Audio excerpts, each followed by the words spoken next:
It was a cold, quiet night in the White Mountains of New Hampshire. Snow drifted through the trees, falling in soft white waves that blanketed the two-lane stretch of Route 112, a lonely road surrounded by pine and silence. At around 7:27 p.m. on February 9, 2004, a small black satin sedan was found crashed into a snowbank near the town of Haverhill. The car's airbags were deployed, the windshield was cracked, the engine had stopped running. And the driver, 21-year-old Maura Murray, was gone. A local woman who lived nearby had seen the crash from her window. She walked outside and called out to the driver, asking if she needed help. The young woman by the car, Maura, looked shaken but uninjured. She politely declined the offer. "Please don't call the police," she said. "I've already called AAA." The woman hesitated. There was no cell service in that area. There was no reason to believe a call had gone through. Still, she nodded and returned home. Moments later, she phoned the police anyway. By the time officers arrived, just a few minutes later, Maura Murray had vanished. No footprints in the snow led away from the car. No sign of a struggle. Just an empty road, a locked vehicle, and the eerie quiet of the New Hampshire night. Maura wasn't a drifter or a transient. She wasn't running from the law. She was a promising student at the University of Massachusetts Amherst, majoring in nursing. Bright, athletic, and focused, she had once attended West Point before transferring to UMass to pursue a different path. Her friends described her as driven, organized, and kind. Her family adored her. Her father, Fred Murray, said she was the glue that held everyone together. She had a long-distance boyfriend, a supportive family, and a solid future. But in the days before her disappearance, something began to unravel. On the night of February 5th, just 4 days before she vanished, Maura was working a late shift at her campus security job. Around 10:30 p.m. she received a phone call. Nobody knows who was on the other end, only that whatever she heard shattered her composure completely. Her supervisor later found her crying uncontrollably, shaking, unable to focus. When asked what was wrong, she said, "My sister."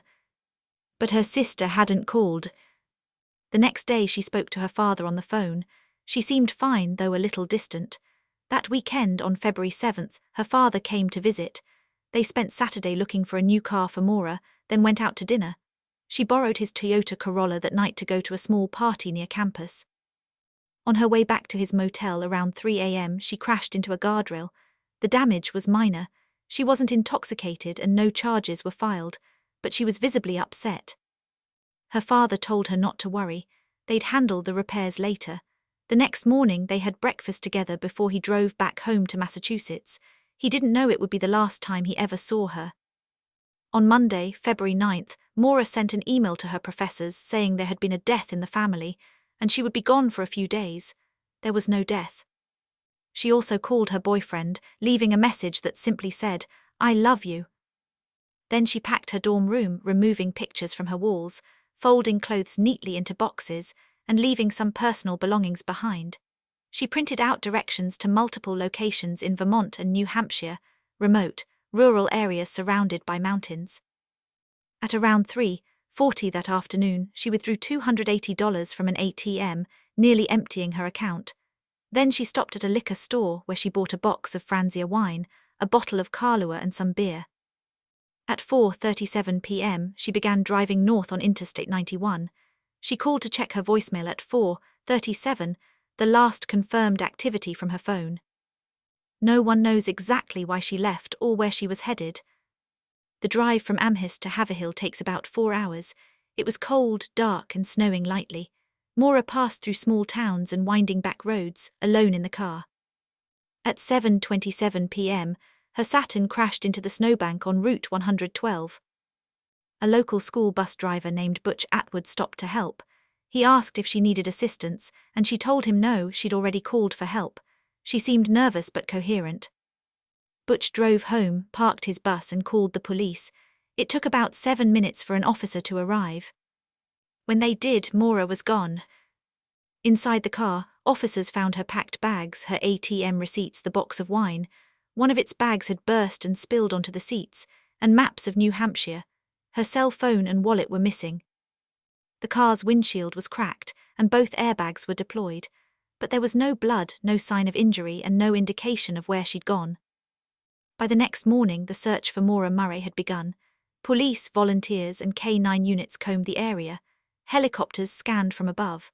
The dogs traced her scent along the road for about 100 yards, and then it stopped abruptly in the middle of the street, as if she'd gotten into another car. No other vehicle had been seen that night, but it was dark and visibility was poor. Her family arrived from Massachusetts within hours. Her father was convinced she had been abducted. Police were less sure. There was no evidence of foul play, no footprints, and no signs of a struggle. In the early days, officers suggested that Maura might have wandered into the woods and succumbed to the cold, but her family insisted that wasn't possible. She was athletic, resourceful, and familiar with the area. She had grown up hiking and camping in the mountains of New England. Still, as hours turned into days, there was no sign of her, no footprints, no clothing, no body. As investigators dug deeper into her life, more questions surfaced. Why had she lied about a death in the family? Why had she withdrawn nearly all her money? Why pack her car as if she were leaving for good?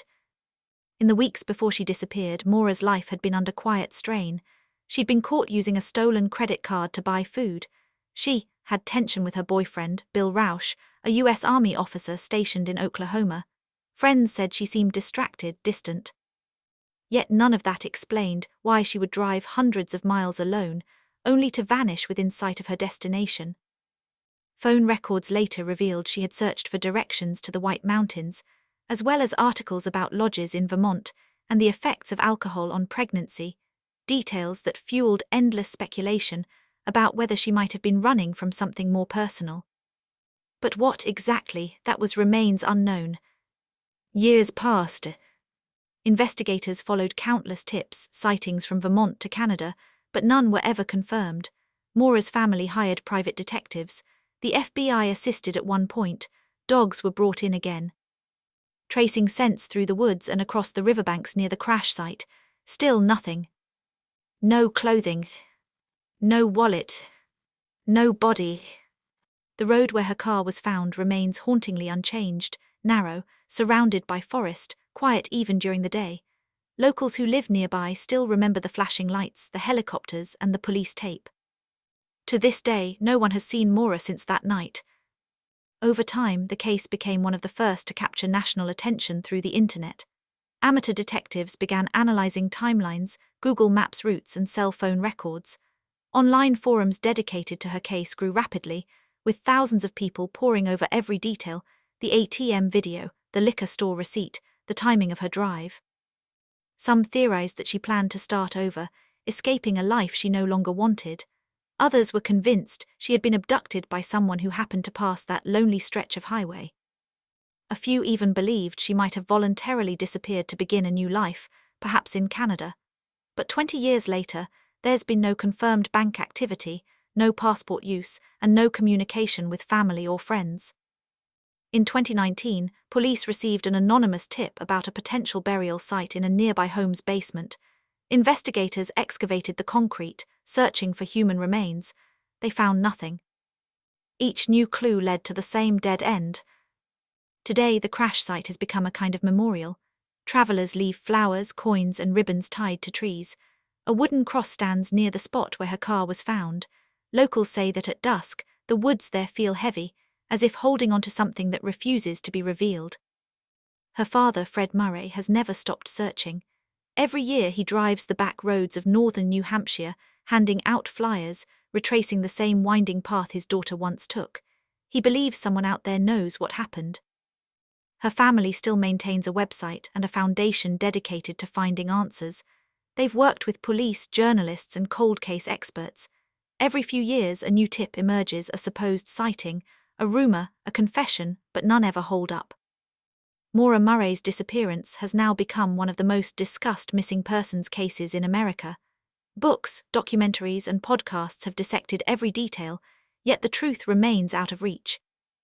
If you drive along Route 112 today, you can still see where her car came to rest. Just beyond a sharp curve near the weathered barn, a small wooden structure locals have used as a landmark for years. In winter, it's quiet there. The snow muffles everything. You can stand by the roadside, look into the woods, and imagine the last moments she might have experienced. The cold, the dark, the isolation, the decision to run, to hide, or to get into someone's car.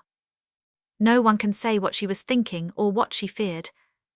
What we do know is that a 21-year-old woman, bright and full of life, vanished in one of the most heavily searched regions in New England and left behind no trace at all. Over time, Maura has become more than just a missing person. She's a symbol of mystery, of the unknown, of how easily someone can slip from the world without explanation. Her story has sparked endless theories and fierce debates. Some people study it like a riddle. For others, it's a reminder that every mystery is also a tragedy. Her loved ones don't want her remembered as a ghost story. They want her remembered as a daughter, a sister, a friend, someone who was loved, someone who mattered. Every February, on the anniversary of her disappearance, her family and strangers alike gather at the crash site.